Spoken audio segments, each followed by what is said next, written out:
Ladies and gentlemen, we're going to go ahead and get started. We've got our number 3 budget workshop, and Ms. Ginger Raymer will be doing the presenting. Yes. Thank you very much, Dr. Swallow. So we are here tonight to go over the third of 4 budget workshops for 24-25. Our agenda tonight includes reviewing the general fund and the food service budgets. And we're going to start with a quick recap of the 2 prior budget workshops.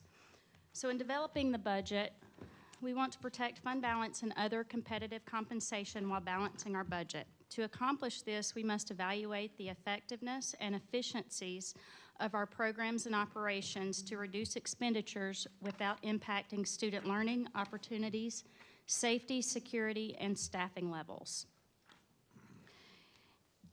We've discussed previously our budgetary challenges, the school funding formula, property and enrollment history, as well as current and future year projections. So a finance-based survey was recently conducted by the Texas Association of School Board Officials, and I wanted to share those results with you. So according to the survey, which 313 school districts responded to, those 313 school districts represented 54% of the state's student population. Deficit budgets were reported by over 80% of those respondents as a top 3 challenge. Over 56% of the respondents will need to make significant cuts, and even with those cuts, will still need to use fund balance. Only 16% of the districts responding have sufficient resources to offer salary increases without making any cuts.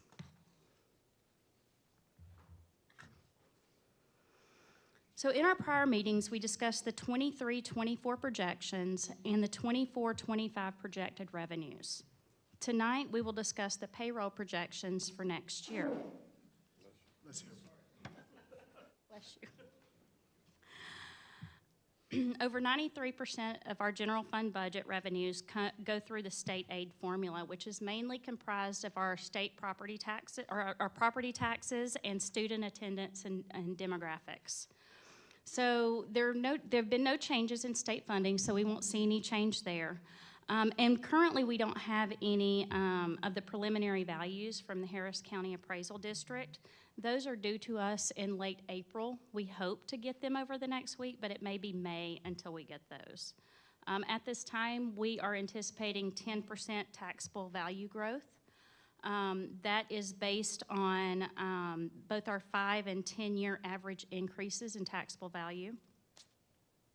And then I also have listed here our ADA and our refined ADA. That number has been updated based on the average after the 5th 6 weeks. So I'm looking at those just like TEA does. So as discussed in the last 2 workshops, local property tax collections and state aid are inversely related. I mention that because you can see our local property taxes increasing quite a bit on this next slide, while you also see the state aid decreasing. In total, we're looking at a reduction of $1.5 million in revenues from this year to next year. And this is due to the statewide changes made in SHARS, as well as the decrease in FEMA reimbursement that we expect to see next year. And that's because we currently anticipate to receive them this year. All right, so now I'm going to throw a lot of numbers out. So based on the prior calculation, projected revenues for 24-25 is $36.7 million. At an 82% threshold for payroll, we would like to see our general fund payroll budget at $30.1 million. And that's kind of where I started in developing what our payroll budget should be for next year. So currently, our general fund payroll budget for 23-24 is $31.7 million. We will also need to absorb our ESSER and our T-class budgets next year, which will increase the total amount in payroll of $32.8 million. At 82% payroll, the district needs to review the payroll budget for a total savings of $2.7 million.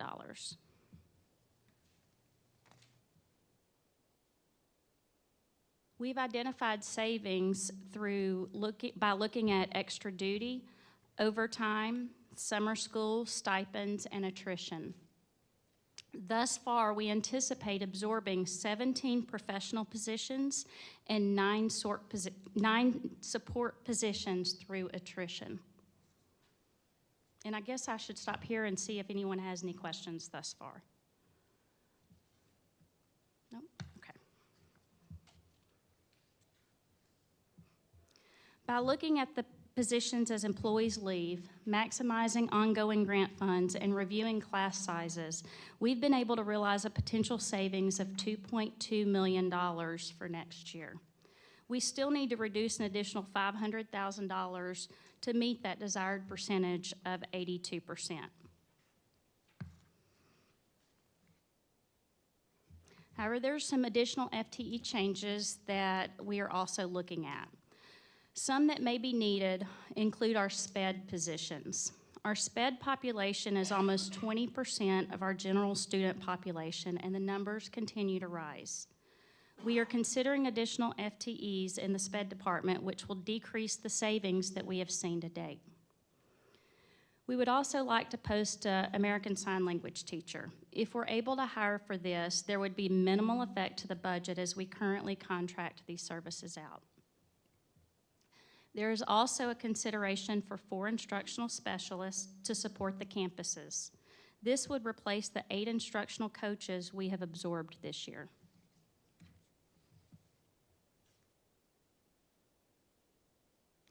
We've looked at surrounding districts and found that several had reduced number of work days for staff.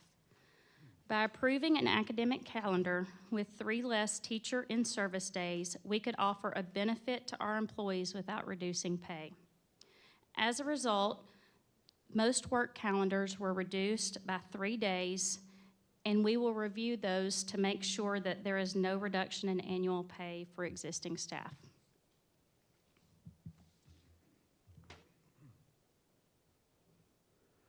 Many of our hourly employees, which include our clerical, our paraprofessional, and our manual trade staff, will need to have their pay adjusted.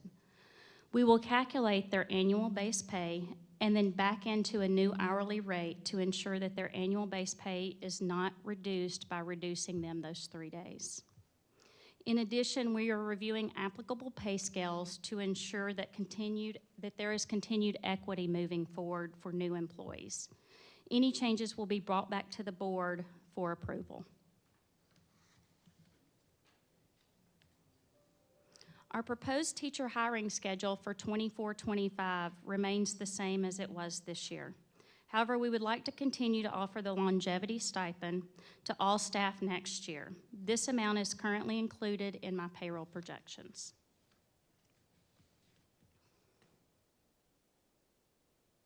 One change that we would like to propose is a review of all teachers to the teacher hiring schedule. This review is needed to prevent any internal inequities. I've included 2 examples of what this would look like. In the first example, we want to ensure that a teacher doesn't come in making more than someone with 1 more year of experience. So in other words, a first-year teacher shouldn't make the same as a second-year teacher here in the district. Because in the past we have done percentage raises, there's a good possibility that this next scenario we will not see a great deal of. And that is, we also want to make sure that a teacher is making the minimum on the pay step based on their years of experience.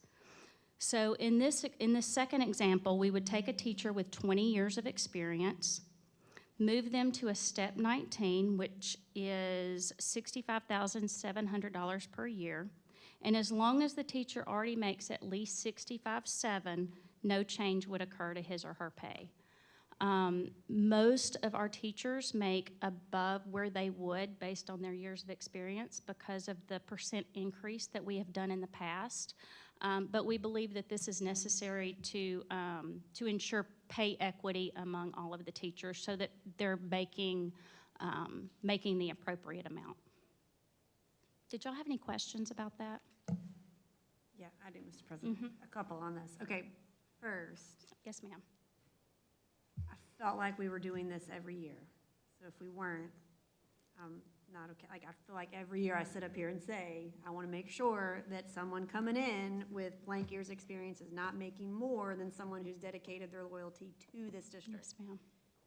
So if we haven't been doing that, thank you for finally making sure we're doing that.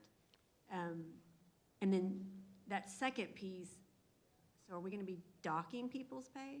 No, ma'am. Okay. No, ma'am. Sounded a little bit like we were going to adjust them down if they're No, above ma'am. that. They Okay. will be making at least what that next Okay. pay step is.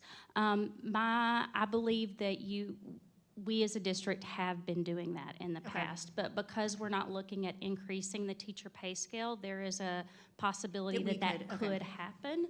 So we want could to catch look up at on that, makes all of the teachers to ensure that that's not happening. Okay, good.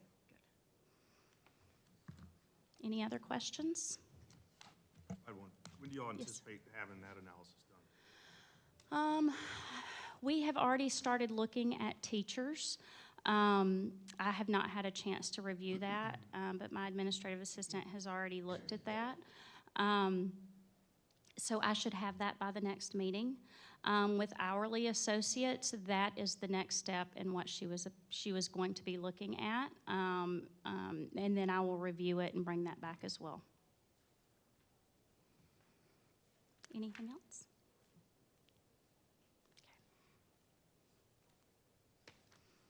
And when, I got one more question. Yes, sir. When would we see, like when you're briefing like the post ASL position and the instructional specialist that you talked about, that will just be, if approved or to move forward, that would just be put in next year's budget? Or Ye- would we see that again? Yes, we would need to come to you for an FTE change request before being able to hire for those positions. The instructional specialists are already included in the payroll changes that we've looked at. The ASL position is included in contracted services right now, so we would move that from contracted services to payroll. Yes, sir. Thank you. If I remember right, from when we started that program, I feel like the contract was higher than what we would pay of hers. It is. I don't think it wouldn't be a savings or a cost. It wouldn't be a large cost or savings either way. I think I said it would have a minimal impact on the budget. Any savings is great right now, but I do believe you are correct, sir. Are we good? Okay. So next, we're going to look at the food service budget. Mr. Russo has prepared the proposed budget for 24-25, and it is anticipated that we will have met our spend down plan this year, which will lead us to a balanced budget for next year. So that has been prepared, and there might be some changes as we start to look at those payroll costs and how those need to be moved around, but we anticipate a balanced budget there, and that will come to you for approval in June.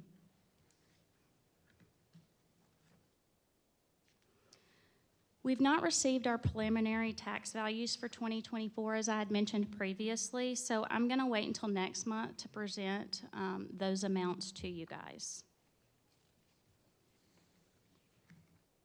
And now that we have a preliminary revenue estimate and preliminary payroll numbers, that leads us to our next steps. And the next budget workshop on May 20th will look at the non-payroll projections and any changes to the payroll projections or revenue estimates that I've provided you with tonight.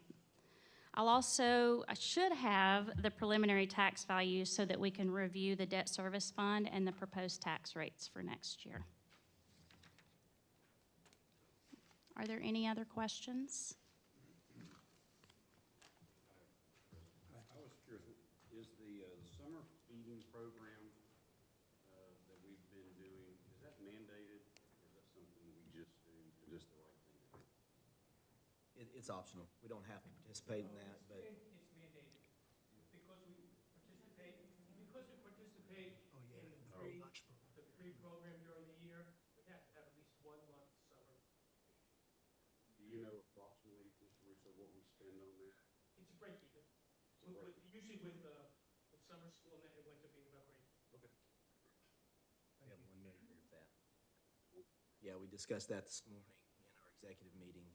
1 more year, and we need to start talking to our community about what that change will look like when we back out of that, because it does end after next year. I'm all for it. I was just curious. I understand. I understand. It's something we need to be attentive to, and it'll be a big change because we've had it for so long now. As that happens, we just need to make sure that we're front-loading our community with as much information as we can so they understand that, because that is going to be a big change with a lot of details that we got to provide to different groups of people. So. Thank you very much. That's all I have. Thank you.